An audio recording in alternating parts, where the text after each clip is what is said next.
আমি ব্ল্যাকের টিকিট এখানে আইসো আমি পাইছি, আমি নিব না, 1200 টাকা বলতেছে। টিকিট কাটতে পারছি ভাই, স্ট্যান্ডিং টিকিট কাটতে পারছি, খুব কষ্ট করে যাইতে হবে। আমি একজন প্রবাসী যাত্রী, যে জায়গায় বাসও পাই নাই, বাসের টিকিটও পাই নাই, কালকে থেকে ঘুরতেছি ঢাকাতে। আমি একজন অসুস্থ রোগী, বিআরপি হাসপাতালে ছিলাম, আজকে বাইরে এসেছি, 5 তারিখে ভর্তি ছিলাম, আজকে বাইরে চলে যাচ্ছি দেশের বাড়িতে। 26 তারিখে আমার বাইরে ফ্রান্সে চলে যেতে হবে আমার ফ্লাইট, কিন্তু টিকিট না পাওয়ার জন্য স্ট্যান্ডিং টিকিট নিছি। তো আমি দেশ প্রধানমন্ত্রীর কাছে এটাই চাইতেছি, বাংলাদেশের সবার কাছে, যে রেলে এখনো চোরা কারবারি চলতেছে, ব্ল্যাকে অনেকে টিকিট বেচতেছে, কিন্তু আমরা নিব না ব্ল্যাকের টিকিট। আমি ব্ল্যাকের টিকিট এখানে আইসো আমি পাইছি, আমি নিব না, 1200 টাকা বলতেছে, আমি নেই নাই। আমি কষ্ট হইলো, আমি লিকেল ভাবে যাব।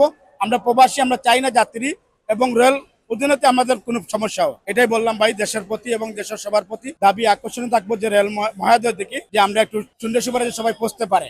পদক্ষেপ নিতে হবে। এখন ওরা যদি ব্ল্যাকে যারা যাইবো হেরা কষ্ট করে যাইবো, হয়তো দেখা গেছে আমার নামের টিকিট আরেকজনে বিক্রি করতেছে, আপনার নামের টিকিট আরেকজনের টিকিট আরেকজন আনি ওরা মিল করিয়া ভোটার আইডি কার্ডের টিকিট গুলো নিয়ে ওরা কিন্তু দামে বেচতেছে। 400 450 টাকা একটা টিকিট কাউন্টার থেকে নিলে, এখান থেকে নিলে 600 700 1200 একটা টিকিট।